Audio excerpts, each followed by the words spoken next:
All right, today we're putting on our detective hats. We're not just talking about code, we're diving headfirst into a digital crime scene, cracking open a computer's memory to solve a mystery piece by piece. This is a digital detective story. So think about this for a second. In the real world, you look for fingerprints, fibers, physical clues.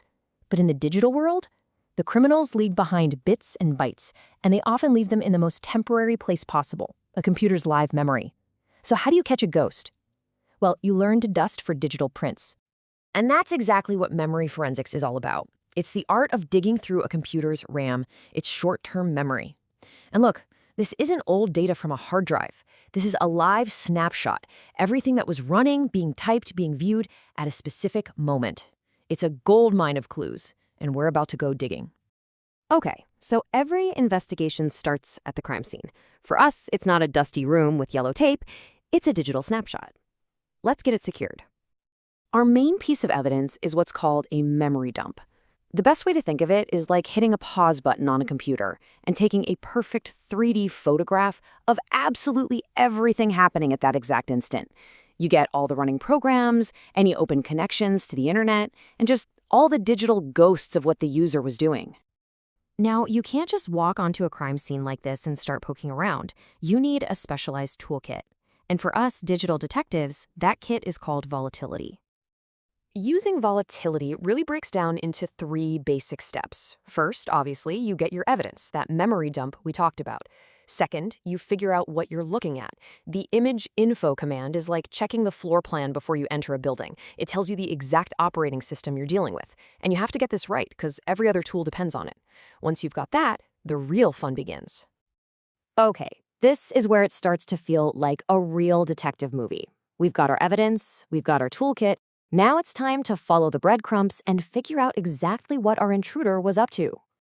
The first question any detective asks is, so what happened here? The CMD scan command lets us see the exact commands an attacker typed into the command line. And here's the really brilliant part. Even if the attacker closes the window to cover their tracks, that history often just sits there in memory, waiting for us. There's almost always a trail. So we know what they typed. What's the next logical step?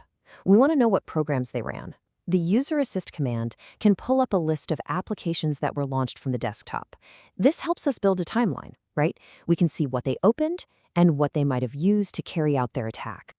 And this is where it gets just wild. You can even see what was on their clipboard. Seriously, the clipboard command can pull whatever was last copied, passwords, secret notes, anything. It's the digital equivalent of finding a crumpled up, discarded note in the suspect's trash can. You know, tracing someone's footsteps is one thing, but often the real goal is to find the weapon, the piece of hidden malware the attacker planted to do their dirty work long after they're gone. Now, any good malware is designed to be invisible. So if you run a standard command like pslist to see what's running, everything might look totally normal. But Volatility has a powerful trick up its sleeve.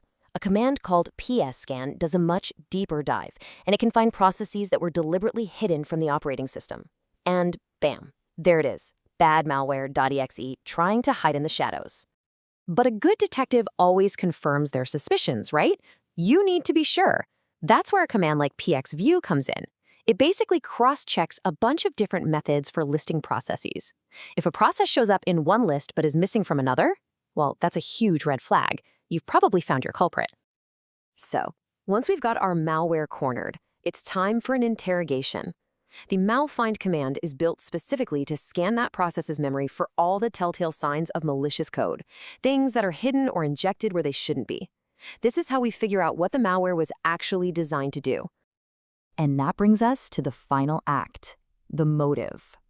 Why did they break in? What were they really after? Well, 9 times out of 10, it's all about the secrets. Memory is an absolute goldmine for sensitive data.